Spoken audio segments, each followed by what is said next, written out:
Who's adorable? Are you going to be home late? Well, I'll keep an ear out for you.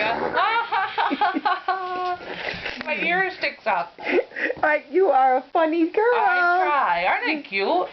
You're just adorable. What happened to my ear? Well, I'd say that, Oh, what's this? either that was going to happen or somebody kind of rubbed your one ear too much when you were a baby. Oh, and so it just flopped down. Yeah, it kind of breaks the cartilage sometimes when they're trying to come up. Oh. But, I think it adds character. It definitely adds character. Yeah. And people like dogs with one ear down, one ear up. You know what?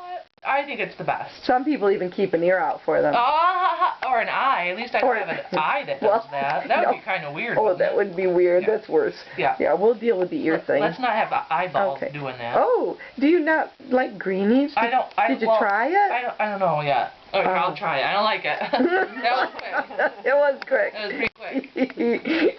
Okay, well, we better go. Okay, find me a home. Oh, this one's better? No, don't like it either. Really? No. Well, I'll try it. Okay, good. All right, bye-bye. Bye.